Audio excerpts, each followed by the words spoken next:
এবার ইতিহাস সৃষ্টি করে মার্কিন নির্বাচনে জয়ী হয়েছেন ডোনাল্ড ট্রাম্প। তিনি মুসলিমদের যুদ্ধবন্ধের আশ্বাস দিয়ে তাদের ভোট নিজের পকেটে ভরেছিলেন, কিন্তু তিনি যাকে পররাষ্ট্রমন্ত্রী নিয়োগ দিচ্ছেন তিনি কঠোর মুসলিম বিরোধী ও ইসরায়েলপন্থী। তবে কি ট্রাম্প মুসলিম আমেরিকানদের সাথে বেইমানি করেছেন? তিনি নির্বাচনী প্রচারণায় খুব জোরে সোরেই মুসলিম ভোটারদের আশ্বস্ত করেছিলেন যে তিনি বিশ্বের সকল যুদ্ধের সমাপ্তি ঘটাবেন।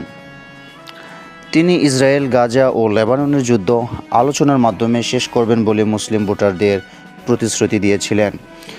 নিউ ইয়র্ক টাইমস সহ বিভিন্ন গণমাধ্যমের দাবি, সিনেটর মার্কো রুবিওকে পররাষ্ট্রমন্ত্রী হিসেবে তিনি বেছে নিয়েছেন, যা ইসরায়েলকে ব্যাপকভাবে সুবিধা দিবে।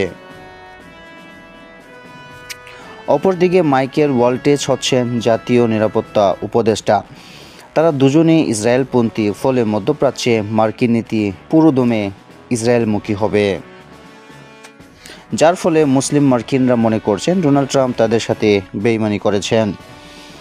এরই মধ্যে এলিস স্টেফানকে জাতিসংঘের মার্কিন দূত হিসেবে নিয়োগ দিয়েছেন ট্রাম্প প্রশাসন। যারা মুসলিম বিদ্বেষী তাদেরকে বেছে বেছে ট্রাম্প প্রশাসন বিভিন্ন মন্ত্রণালয়ে নিয়োগ দিচ্ছেন। এখন দেখার বিষয় মধ্যপ্রাচ্যে ট্রাম্প প্রশাসন কোন নীতি নিয়ে কাজ করে। ট্রাম্প প্রশাসন যাদেরকে নিয়োগ দিচ্ছেন তারা সবাই মুসলিম বিদ্বেষী ও ইসরায়েলপন্থী, যার ফলে মধ্যপ্রাচ্য আবারও অস্থিতিশীল হয়ে উঠবে বলেই মনে করছেন বিশ্লেষকরা।